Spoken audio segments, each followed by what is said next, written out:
I'm David Soper, and today I'll be going through an overview of Cisco Intersight's VMware Cloud Foundation, or VCF, Operations Management Pack.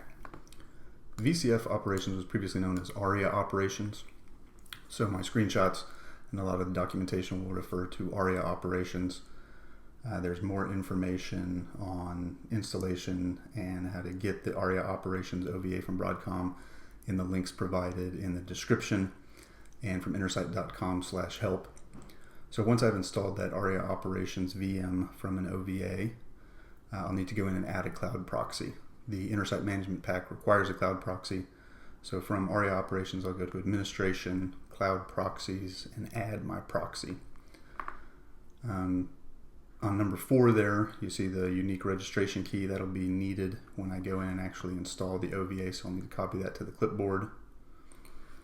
And then I'll go deploy my cloud proxy OVA. So I'm in vCenter and I'll deploy that template, select my OVA, and I'll go through typical VM configuration, including where to place it,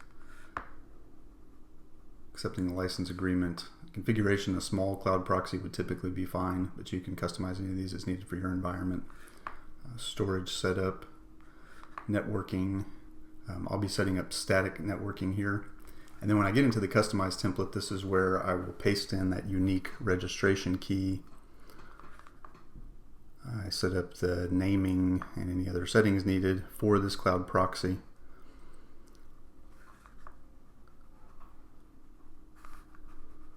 And then I get to the middle of the screen there where I will specify a load balancer IP or host name. This is the host name or IP of your ARIA Operations VM. So I just put in that ARIA Operations. This is a required step in setting up the cloud proxy. Finish out the rest of the network settings, and then I can review all those properties where I customize the template to ensure those are correct, and I'm ready to deploy my VM.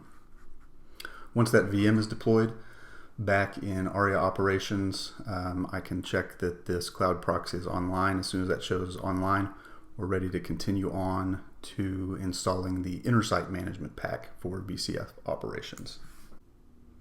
And there are links to the download location of the Intersight Management Pack in the description of this video. Once I've downloaded that in ARIA Operations, I can go to Integrations and Repository, where I can now add that management pack. A couple options here. This is a signed pack, so you shouldn't need to ignore it. But if you have any issues there, you can ignore the signature checking. And I can click Upload, accept the license agreement, and install. Installation will take a few minutes. And once that's complete, I'm ready to go back in and configure the connection to my Intersight account. ARIA Operations Integrations, I now have Cisco Intersight available. I can select that, and I can go set up my name for my account and that connection to Intersight. I can leave the Intersight domain as it is. And then as shown here for the Intersight Managed Domain IP, I can select specific IPs to monitor, or I can keep empty to collect all the domains in the account. So I want to collect all, I'll leave that.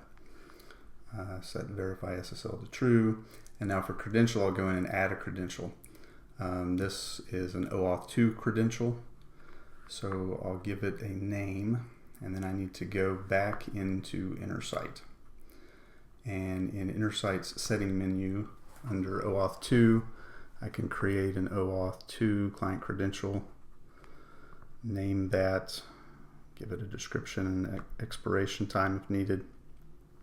And then I'll go back and enter that client ID, which was presented to me when I created the client credential, and the secret, which was also given, and I can either copy that to the clipboard or save it to a file.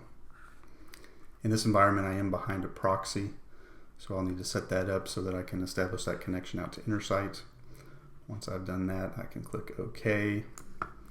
And then I can go and validate the connection. This is where I'll use that cloud proxy that I set up previously. Take a minute here to validate that. Once that validates, I can go in and add this connection to Intersight. And to finish out, I'll take a look at the inventory and metrics available from Intersight. So from the View Inventory link, I'll go in and take a look at my Cisco Intersight resources. And this, again, has all my fabric interconnects and other resources in Intersight. I'll take a look at one of my Blade servers. And this will show me a summary, any alerts on it, and current health.